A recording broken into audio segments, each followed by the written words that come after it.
Happy Sunday, everyone. Hunter here again at Weather on the Go, all your weather coverage. And in today's weather forecast, we will be talking about a weekend storm bringing the potential for more severe weather today, but also high winds and fire weather concerns as well across the country. And then a new storm will develop as we go through next week, and it will be a storm that will take up residence time across the U.S. throughout the entire week, bringing rounds of heavy rain and significant severe weather. And then we'll also look at the long range outlook with more active weather into the middle of the month with potentially more significant severe weather events as well. So a very busy forecast. So make sure, if you are new here to Weather on the Go, to be a subscriber to the channel, all you got to do is hit the subscribe button down below and you get detailed, accurate weather forecasts throughout the year. Also be sure to press the like button, the thumbs up button down below. It helps to get all of this information passed along to more and more people. So let's get into the weather forecast here for today. And going back to yesterday, we saw a lot of hail reports coming out of Nebraska, northern Kansas. That was with our severe weather event from yesterday. Thankfully, though, there were no tornado reports yesterday, so that is certainly some good news, but more severe weather is in the offing for today. We have a slight risk of severe weather down here into the mid-Mississippi Valley. We're talking southeastern Missouri, far southern Illinois near the Carbondale region, western Kentucky, western Tennessee, and far northeastern Arkansas. Otherwise, a marginal risk stretches here from portions of Iowa into southern Illinois, all the way down into East Texas and Louisiana here today. And there is a threat of a couple of isolated tornadoes. It's a 2 to a 5% chance here, especially along the Mississippi Valley down here. So let's look at this afternoon, what the radar could look like. Now, we do have some snow up across the northwestern plains into the northern Rockies, back into Montana, Wyoming, and the Dakotas here. Definitely watching out for some heavier snows there. But in the warm sector of the storm, here we have the cold front moving through. We have some scattered showers and storms producing the potential for severe weather, large hail, damaging winds, and an isolated tornado or two this afternoon and this evening. And really, we're looking down here at the mid and lower Mississippi Valley region as we go through the afternoon and evening hours. Now let's look at your weather alerts across the country on this Sunday, and we definitely have to keep an eye on these red flag warnings in the pink here across southeastern Colorado, western portions of Kansas, down into the Oklahoma, Texas panhandle, but also northeastern New Mexico as well, because we have wind alerts around these areas. High wind warnings, wind advisories do continue here on this Sunday. And looking at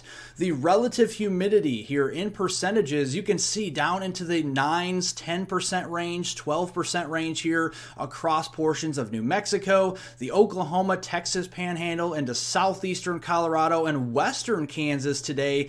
And combining that with very strong winds gusting over 40, 50 miles per hour here, especially into Kansas, is definitely going to lead to some elevated, if not critical, fire weather concerns. So you can see that here today.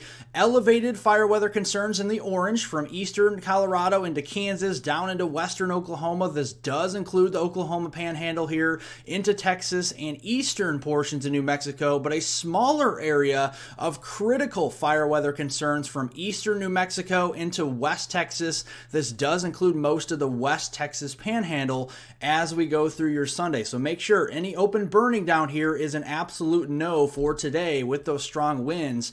Now, our new storm system we're keeping an eye on for next week is now down here into the Four Corners region early this week, but watch how slow it moves. We're only seeing it move by the middle of the week into Texas here, literally taking 2 days to move 2 states across the United States here. And then taking another 2 days just to move into the eastern U.S. here later this week. So a very slow-moving storm is on the way, and rounds of heavy precipitation can be expected. So looking on your Monday, April 8th time frame, starting off the work week, we have a little bit of a diffuse cold front down here, producing some showers and some thunderstorms from the southeast all the way down into coastal portions of Texas here. We do have some precipitation across the north as well, and this is a very important day day for the total solar eclipse, because we have to look at cloud cover here and looking at the total cloud cover. This is your percentage. Where you see the whites and the deeper whites, that's where you're just not going to see the total solar eclipse. Look at most of Texas, Oklahoma, Arkansas, southern Missouri, southern Illinois, all the way up here into the Ohio River Valley. Yeah, this is midday on Monday, and this is not good if you want to view the total solar eclipse. You have to go into northern Missouri, northern Illinois, into Michigan to see at least some partial sunshine, maybe mostly sunny skies there, with 90% totality in some of those areas in places like Chicago. Or the best chance of a 100% viewing here is into Maine. So if you definitely want to see this, Maine is your best bet here. And again, you're running out of time because tomorrow is Monday after all. And looking at Tuesday, more rounds of precipitation. Our main parent low and trough are still going to be down here in New Mexico and South Texas on Tuesday. That'll bring more rounds of precipitation. There's that low into Louisiana on Wednesday. Again, more rounds of heavy rain. Finally, we start to see this kick off across the east on Thursday, deepening to a 991 millibar low. And if this was January or February and we had the cold air in place, the Ohio Valley would just see a very big snowstorm, but that's not the case here. We have some very heavy rains because the warmer air is taking over with this storm. And look at that, Friday, folks, down to a 979 millibar low in southeastern Canada. Again, this would be a major snowstorm if it was January and February and we had that cold air in place, but that's the ingredient we don't have with this storm until it moves up into Quebec here. Once it moves into Quebec, Canada, on Saturday, we're going to see that turn over to snow with some marginally cold temperatures. Several inches of accumulating snow in eastern Canada will be likely. But for the United States, this will be bringing some heavy rainfall, and definitely looking at that here in emphasis. You can see across the eastern United States, down across the deep south, very heavy rains. Kind of zooming it in to show you some of these rainfall totals. And yes, widespread 6 to 12 inches. Yes, up to 12 inches of rain from East Texas through portions of northern Louisiana there, southern Arkansas through north central Mississippi, and perhaps northwestern Alabama up toward the Florence region. And then going into the eastern U.S., widespread from the northeast down through the mid-Atlantic, the southeast, the Ohio River Valley, the eastern Great Lakes. A lot of these areas, 1 to 3 inches worth of rain can be expected through Sunday, April 14th. This is a week from today. And then moving up into southeastern Canada, notice very heavy snowfall up there. But for the United States, we're not really seeing a lot of snowfall here in the eastern U.S. with this storm. It's going to be more of a rain event. But yes, Quebec up here into eastern Canada, several inches of accumulating snow up here, and definitely some areas over a foot potentially in Quebec as we go through the end of next weekend. So they'll be shoveling out in eastern Canada while we are dealing with flash flooding and severe weather here in the United States. Speaking of severe weather, yes, this storm will be bringing a severe weather side. On Monday, the slight risk of severe weather across southern Oklahoma into much of Texas Hill Country here, southwestern Arkansas and northwestern Louisiana. And looking at the risks, biggest to smallest here, the biggest risk from the severe weather on Monday will be very large hail. We're talking 2 to perhaps 3 inch diameter hailstones here in these dash shaded lines across portions of southwestern Oklahoma, getting into much of north and central Texas here. And this does include the Dallas-Fort Worth area on Monday. The second biggest threat will be tornadoes. We have a 2 to a 5% chance of a tornado here within a 25-mile point of any given location highlighted here. And again, the highest chance is a 5% in east central Texas, but also northwestern Louisiana, roughly from Shreveport back there toward the Austin region. And then looking at the lowest threat here for the severe weather is damaging winds. That's just a 5% chance right now across the southern plains and the lower Mississippi Valley. Let's look at this here under a magnifying glass, so to speak. We definitely have a lot of instability across portions of the southern plains, up to 3,000 joules per kilogram down here on Monday afternoon, Monday evening, especially into Texas. And you can see those storms starting off slow Monday morning, a couple storms over here into the mouth of the Mississippi River.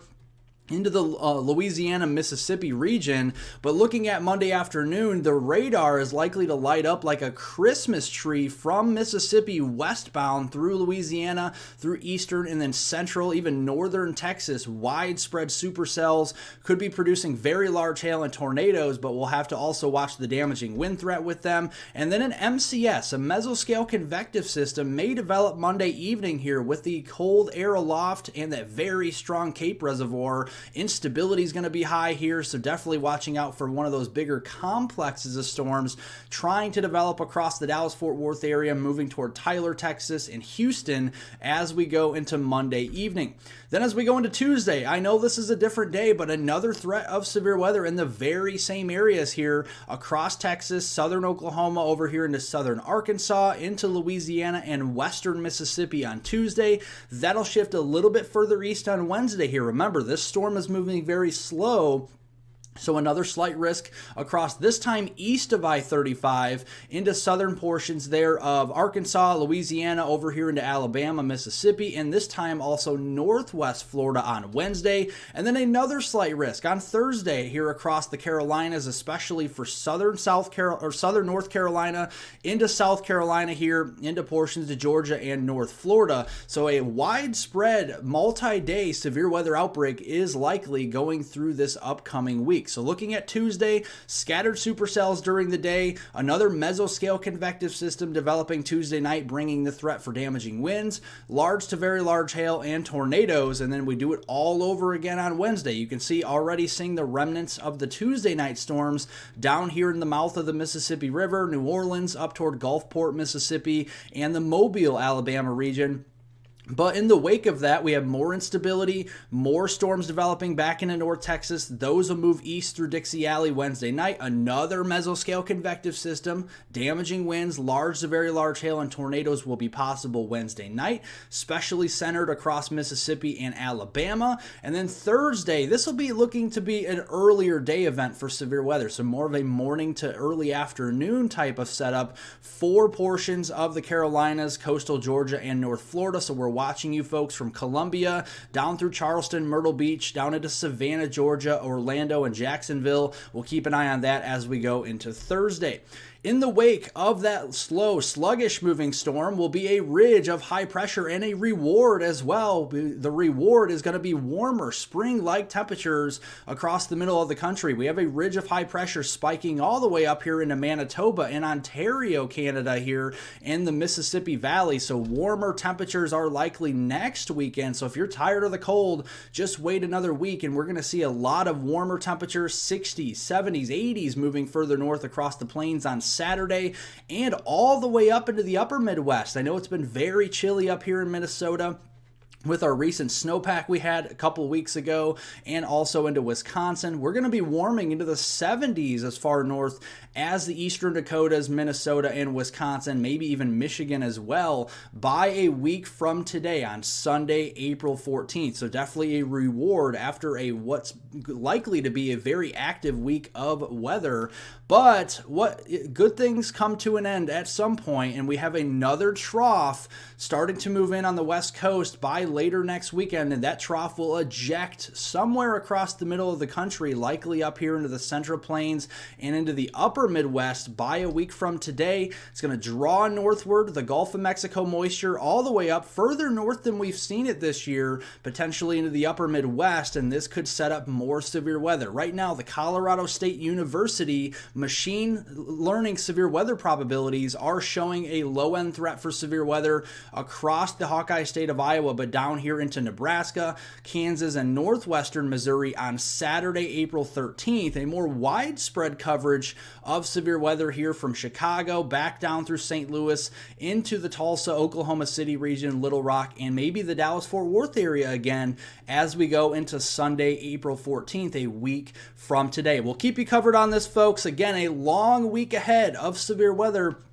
Make sure to become a subscriber here to Weather on the Go. Just hit that subscribe button down below. We'll be doing video updates throughout the week, potential live streams to go over the severe weather potential with radar analysis and breakdowns as well. So make sure, again, to subscribe to the channel down below. Also, be sure to press the like button, the thumbs up button down below to help get this video traction on YouTube for more information to more people. I do appreciate it. Thank you guys so much for watching, and I hope everyone has a wonderful rest of their Sunday out there.